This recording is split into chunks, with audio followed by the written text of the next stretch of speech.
That feeling you get when you can't decide if you are in love with a game or just absolutely want to throw it out the window due to its stunning level of difficulty.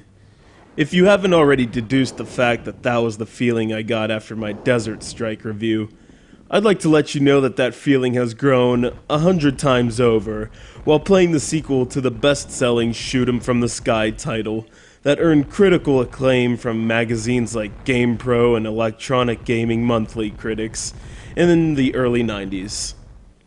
Replace fascist Middle Eastern dictators and the desert-based setting of Desert Strike with Colombian drug lords and lush rainforests, and you have Jungle Strike, another Electronic Arts hit that took what was so hooking about its big brother and built upon it.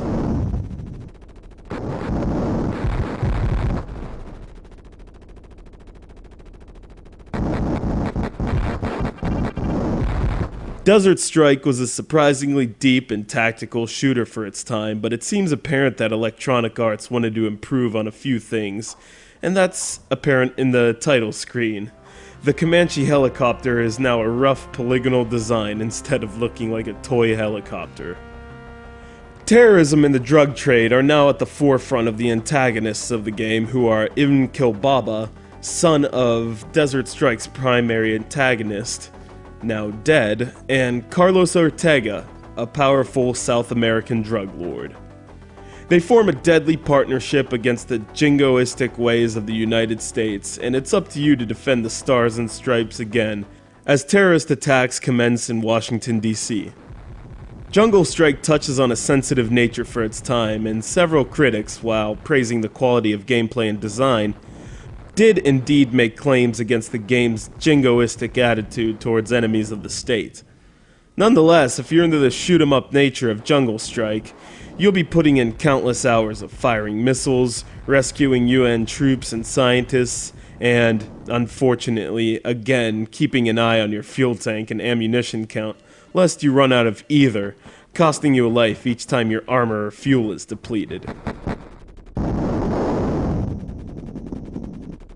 The best advice I could give is to shoot strategically and don't waste your stronger weapons, although an improvement from Desert Strike is the fact that fuel and ammo pickups can be found on your radar.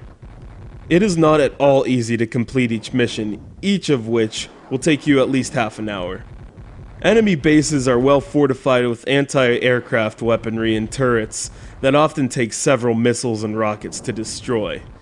It definitely doesn't help when those that you need to rescue are so damn close to the wall of the building you destroyed to free them, while you get pelted with enemy gunfire.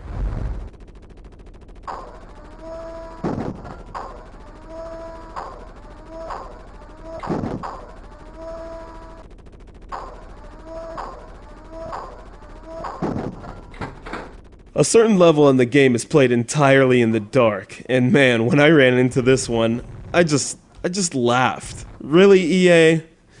Thankfully, there's a password entry at the select level screen, made especially for the struggling gamer who just wants to see the last level.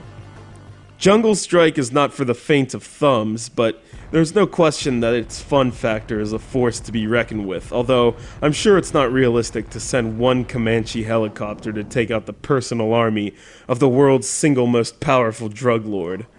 Still, dig the replay value, not to mention the plethora of vehicles besides the helicopter, as you want to tackle each mission again and again in Jungle Strike for the Sega Genesis. Now go out there and make America proud!